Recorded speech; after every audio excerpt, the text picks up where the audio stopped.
எவனொருவன் எல்லா காரியங்களையும் செய்வது பிரகிருதியே என்றும் ஆத்மாவென்பது கர்த்தா அல்ல என்றும் காண்கின்றானோ அவனே அறிவாளி. ஜெய் குருதேவ். வாஞ்சா கல்பத்தர்பட்சிய கிருபா சிந்துப்பிய வச்ச பதிதானாம் பாவனைப்பியோ வைஷ்ணவிப்பியோ நமோ நமக. இந்த ஸ்ரீமத் பகவத்கீதை 13வது அத்தியாயத்தில் 29வது ஸ்லோகத்தில் பகவான் சொல்கிறது, யார் ஒருத்தரால் எல்லா கர்மங்களையும் செய்கிறது பிரகிருதி என்னும் ஆத்மாவுக்கும் அந்த கர்மத்துக்கும் எந்த சம்மந்தம் இல்லை, ஆத்மா அப்படி செயல்படவே இல்லை, அதால் அப்படி செயல்பட அது அது கர்த்தா கிடையாது. எல்லா செயல்களுக்கும் கர்த்தா அப்படின்னா உருவாக்குகின்றவர்கள். கர்த்தாங்கிறதுக்கு அர்த்தம் என்னென்னா உருவாக்கணும், செயல்படணும், செயலோட விளைவுகள்லேருந்து காப்பாற்றணும். அப்படி ஒரு தன்மை உள்ள ஒருத்தரை கர்த்தர் அப்படின்னு சொல்லலாம். அந்த கர்த்தா காரண காரியங்களுக்கான அதிகாரியான ஒரு செயல், அது நபராக இருக்கணும்னு அவசியம் கிடையாது, செயலாகவே இருக்கும். அந்த கர்மம், அந்த கர்த்தா அது நம்மளை ஒரு குறிப்பிட்ட செயலில் ஈடுபடுத்தும். ஒரு நபராக இருந்து நம்மளை அந்த கர்த்தா ஒரு குறிப்பிட்ட செயலில் ஈடுபடுத்துறதை விட நபராக இல்லாமல் அது ஒரு செயலாக இருந்து, அதாவது அது ஒரு இயக்கமாக இருந்து நம்மளை வழி நடத்துறது, அது அபூர்வம் இல்லை, அது அபூர்வம்தான் ஒரு வகையில். இப்போது உங்களுக்கு இந்த வித்தியாசத்தை புரிய வச்சுக்கணும்னா, இப்போது வெப்பமான நாட்கள் நம்ம தினசரி உடுத்தி கலைந்த அந்த வஸ்திரங்களை நல்லா துவைத்து உலர்த்தி திரும்ப எடுத்து மடித்து வச்சு அடுத்த தடவை மறுநாள் உடுத்திக்கிறோம். இதில் நாம் செயல்படுறோம். ஆனால் அந்த வஸ்திரத்தை நனைக்கிறதோ, அழுக்கு போக துவைக்கிறதோ, அதை வெயிலில் காய வச்சு வைக்கிறதோ, காய்ஞ்சதுக்கப்புறம் எடுத்து மடித்து வைக்கிறதோ, அந்த வேலையை செய்கிறது நாம் தான் செய்கிறோம். ஆனால் நாம் செஞ்சாலும் அது நனைச்சா நனையணும், துவைச்சா அழுக்கு போகணும், திரும்ப அதை அலசி காய வச்சா காயணும், காய்ஞ்சதுக்கப்புறம் அது மடித்து வைக்கிறதா நம்ம செய்கிறோம்னா அது மடியணும், நமக்கு நம்ம சொன்னபடி அது மடிப்புக்கு உள்ளாகணும். இதெல்லாம் எப்படி நடக்குது? புரியுதா ரெண்டுக்கு வித்தியாசம்? நாம் தான் செயல்படுறோம், ஆனால் அந்த செயல் நாம் செய்கிறதுக்கு இணங்கி அந்த செயல் இயங்குது, நடக்குது. புரியுதா? அப்போ அந்த செயலுக்கான அதிபதி நாம் கிடையாது. நம்ம தேவைக்கு நாம் இயங்குகிறோம், ஆனால் நம்ம இயக்கத்துக்கு அந்த செயல் அதுவாகவே இயங்குது. நீ காய வைக்கலை, அது காயுது. ஆனால் நீ தான் காய வைக்கிற செயலை செய்கிறோம், ஆனால் அது காயுது இல்லையா? துவைக்கிறோம்னா நனைச்சோம்னா நனையுது, அது நனைய மாட்டேன்னு சொல்லிச்சு, நான் என்ன செய்வேன்? நீ நனையாமலும் இருக்கலாம்ல, புரியுதா? அது நனையுது. அடுத்து துவைக்கிறோம் அழுக்கு போக, அது அழுக்கு நீங்கி சுத்தமாகுது. அந்த செயல் நீ செய்கிறதா நம்ம நினச்சிக்கிறோம், ஆனால் செயல் அங்கே நடக்குது. இதே மாதிரி ஒவ்வொரு செயலும் ஒவ்வொரு சிந்தனைக்கு உள்ளேயும் நாம் பார்த்தோம்னா நாம் செயல் கருவிகளாக இருக்கிறோமே தவிர அந்த செயல் அதுவாக தான் நிகழுது. பிரகிருதி தான் நிகழ்த்துது, இயற்கை தான் நிகழ்த்துது. நீ தான் சாப்பிட்ற, ஆனால் நீ ஜீரணம் பண்ணலை, அது ஜீரணமாகுது. வயிற்றில் இருக்கும் நெருப்பு நானேன்றாரு கிருஷ்ணர். நெருப்புனா அக்னி, அக்னின்னா எல்லாத்தையும் சுவாகா பண்ணி ஜீரணம் பண்ணுறதுக்கு பேர். அந்த தேவதை யாருன்னா அக்னி கடவுள். அக்னிங்கிறதும் ஒரு கடவுள் தான், வருணன் ஒரு கடவுள் தான், வாயு ஒரு கடவுள் தான். இவங்கெல்லாம் கடவுளுடைய இன்னொரு வகையான அம்சம். ஆனால் முழுமுதற் கடவுள் இப்படி ஒரு தேவதையா, ஒரு ஆற்றல் மிக்க ஒரு தெய்வமா இறங்கி நம்ம கூட வேறொரு ரூபத்தில் அக்னியாகவோ வாயுவாகவோ வருணனாகவோ சுவையாகவோ நிழலாகவோ இருக்கிறாரு அப்படின்னா அது பகவான் தான்.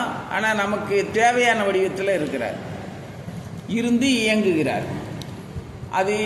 அதைத்தான் பிரகிருதி, அதாவது இயற்கை அப்படின்னு சொல்கிறது. இயற்கை அன்னை, அதையும் தாயை போல அந்த மாயாவை, இந்த உலகத்தின் இயற்கையை துர்கா அப்படிங்கிற ஒரு தாய் போல நம்ம பராமரிக்கிறோம்னா வணங்குகின்றோம், வழிபடுகின்றோம், நம்ம துணையாக அவளை நினச்சி நமது செயல்களை செய்கின்றோம். அப்படிங்கிறது அந்த தெய்வத்தை பராமரிக்கிறது மாதிரி அர்த்தம்.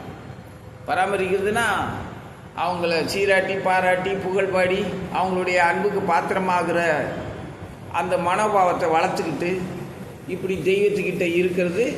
தெய்வத்தை கொண்டாடுறது தான் பராமரித்தல்னு சொல்கிறது. பராமரிக்கிறதுனா என்ன அர்த்தம்? பத்திரமாக பார்த்துக்கணும், சுத்தமாக பார்த்துக்கணும், வலிமை குறையாமல் பார்த்துக்கணும், அதை பிரியமாக பார்த்துக்கணும், அது வளர்கிறதுக்கு வழிவகுக்கணும்.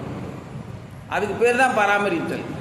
அப்போது பூலோகத்தில் துர்க்கையினுடைய ஆளுமை, துர்க்கையினுடைய ஆட்சி, அவளுடைய கருணை, அவளுடைய அருமை, அவளுடைய பாரபட்சமற்ற நீதி வழங்குறதும், ஜீவர்கள்ட்ட கருணையோட பாசத்தோடு இருக்கிறதும் அவளுடைய இயல்பு.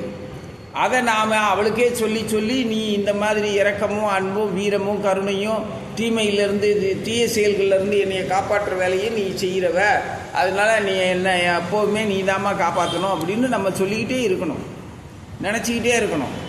இல்லை நம்ம சொல்லவும் முடியல, நினைக்கவும் முடியல அப்படின்னாலும் பரவாயில்ல. ஆனால் ஒவ்வொரு செயலுக்கு பின்னணியிலையும் இது பிரகிருதினா நடத்துது அப்படிங்கிறத புரிஞ்சு இருந்தால் அவன் அறிவாளிங்கிறார் கிருஷ்ணர். பிரகிருதிங்கிறது தெய்வத்தை புரிந்திருந்தால் வேறு விஞ்ஞானமே உனக்கு தேவையில்லை.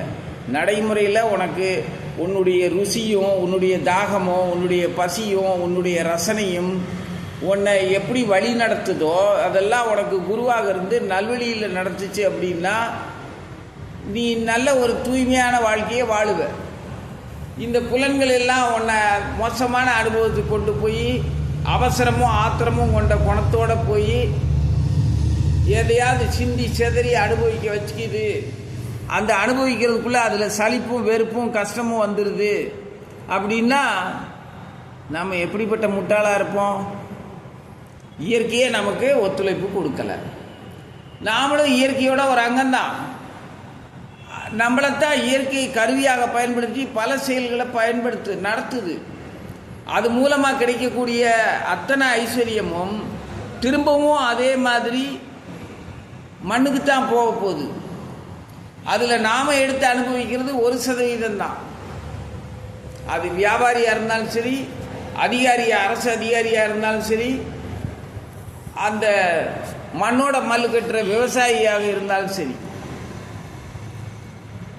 அதனால இயற்கை தான் எல்லாத்துக்கும் காரணங்கிறத யாரால் புரிஞ்சிக்க முடியுதோ அவன் தான் அறிவாளிங்கிறது. அதாவது அறிவால் வாழ்கின்றவன், அறிவை பயன்படுத்தி வாழ்கின்றவன். அப்போ அறிவில்லாமல் வாழ்கிறவெல்லாம் அவனுக்கு திங்க தெரியாதா, தூங்க தெரியாதா, உடுத்து தெரியாதா, 4 காசு சம்பாதிக்க தெரியாதா, 4 பேர்கிட்ட மனுஷன் மக்கள்கிட்ட அண்டி பேசி புகழ்ந்து அல்லது தீயவர்களாக இருந்தால் அவங்கள கண்டித்து தண்டித்து வாழ தெரியாதா?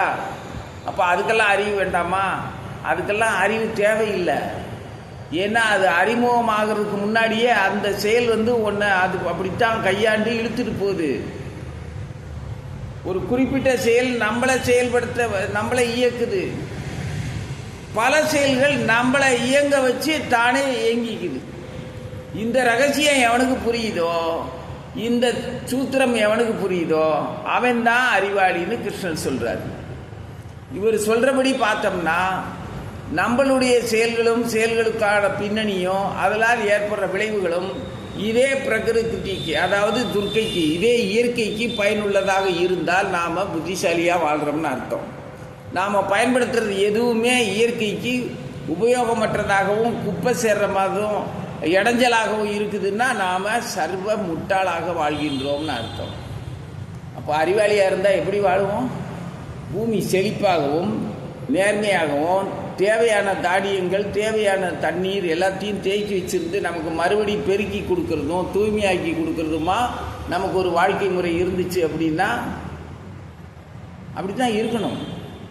அப்படி இருந்ததுன்னா நம்ம வாழ்க்கிறது நம்ம புத்திசாலித்தனமாக கெட்டிக்காரத்தனமாக இறைவன் சொல்கிற அந்த அறிவாளியாக நம்ம வாழ்கிறோம் அப்படின்னு அர்த்தம். அப்படி இல்லைன்னா வெறும் கோதாசன் கோஸ்வாமி கோபாலன்.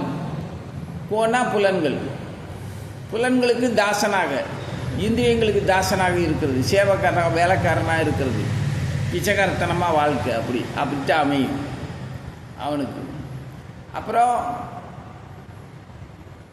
கோபாலன், கோதாசன். அப்படி கோஸ்வாமிங்கிறவங்க இந்த புலன்களையே வணக்கத்துக்குரியதாக்கி தாங்களும் வணக்கத்துக்குரியவங்களாக வாழ்வாங்க, அவங்க கோஸ்வாமிகள். அடுத்து கோபாலன் அப்படின்னா அதே புலன்களை இறைவனுக்கு தொண்டாற்றும் விதமாக தன்னுடைய ரசனை, தன்னுடைய வீரம், தன்னுடைய ருச்சி எல்லாமே தன்னை அலங்கரிச்சுக்கிற ஒரு ஆனந்தமான ஒரு செயல் எல்லாமே என்னவாகும், விக்கிரகத்துக்கு ஆதாரகமாக சுவாமிக்கு உரியதாக வாழ்கிறது. அவங்க அந்த சுவாமி விக்கிரகமாக இருந்தாலும் சரி, நேரடியாக இருந்தாலும் சரி, அப்படி வாழ்ந்தால் அது கோபாலன் அப்படின்னு ஆகும். கோபாலர்களோட கிருஷ்ணர் இருப்பார், கோஸ்வாமிகளோட இருப்பார். கோதாசனோட எந்த கடவுளும் இருக்க மாட்டாங்க. ஏன்னா அவன் அறிவாளி இல்லை. அப்போ பக்தனாக இருந்தால் அறிவாளியாக இருக்கணும், அறிவாளியாக இருந்தால் அவன் தூய பக்தனாக இருக்கணும், பிரகிருதியை புரிஞ்சவனாக இருக்கணும்.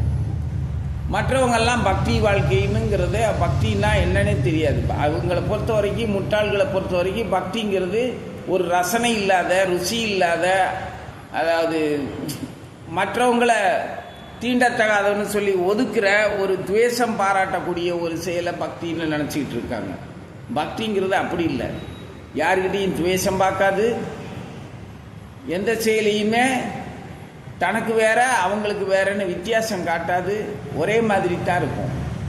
அதுக்கு பேர் தான் பக்தி. இறைவனை எல்லா உயிருக்குள்ளேயும் பார்க்க தெரிஞ்சவனாகவும், எல்லா உயிர்லேயும் இறைவனையும் பார்க்க தெரிஞ்சவனாகவும் இருப்பான். அவன் தான் பக்தன். அவன்கிட்ட இருக்கிறதுக்கு பேர் தான் பக்தி. இது இல்லைன்னா அவன் பக்தனும் இல்லை, அவனை பக்தி தேவியும் மன்னிக்கவே மாட்டான், ஏற்றுக்கொள்ளவே மாட்டான். பக்தி தேவியை அவலட்சணமாக்குறவங்க அவங்கெல்லாம்.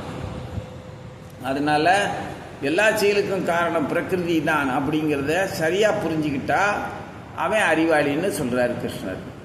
நம்ம விருப்பப்படி, நமது இச்சைப்படி, நான் இதை படித்தேன், எனக்கு இன்னும் லாபம் கிடைச்சது, இவ்வளோ செல்வம் கிடைச்சது, இவ்வளோ பிரசாதம் கிடைச்சது அப்படின்னு சொன்னால் அது படித்ததுனால கிடைக்கல. அது ஏற்கனவே உங்களுக்கு கிடைக்கக்கூடிய அமைப்பு தான் இருக்குது, அது கிடைக்குது. அது கிடைக்கிற அந்த பாத்தியதை நல்ல உணவும் நல்ல பதார்த்தம், நல்ல ஒரு சூழல் அமைஞ்சு நீ சௌக்கியமாக இருக்கிற அப்படின்னாலே அந்த புண்ணியம் உன்னைய பகவானை நினைக்க வச்சிரும். பகவானை நினைச்சா பிரசாதம் கிடைக்கும்ல, பிரசாதம் கிடைச்சதுன்னா பகவானை நினைக்க சொல்லணும், நினைக்க வைக்கணும். அவன் தான் உண்மையிலேயே பக்தன், அவன் தான் உண்மையிலேயே அறிவாளி. அறிவாளி தான் பக்தனாக முடியும், பக்தன் தான் அறிவாளியாக இருப்பான். அதனால பகவானுடைய ஒவ்வொரு ஸ்லோகத்திலையும் அவர் கட்டளையிடுவது என்னவோ, அவரை சார்ந்து அவரே நம்பி அவருடைய துணையில் எல்லா ஜீவனும் வாழணுங்கிறது தான் அவருடைய காரணமற்ற கருணையை தவிர மற்ற நமது சொந்த புத்திசாலித்தனத்தினாலேயோ புண்ணியத்தினாலேயோ பகவான்கிட்டருந்து பக்தியை வாங்க முடியாது. சைதன்ய மகாபிரபு சொன்னபடி நாமம் சொல்லணும். அந்த நாமத்தை அவரே சொல்கிறதுக்கு முழுமையான அர்ப்பணிப்பு உணர்வு நம்மக்கிட்ட இருக்கணும். ஓம் நமோ பகவதே வாசுதேவாய.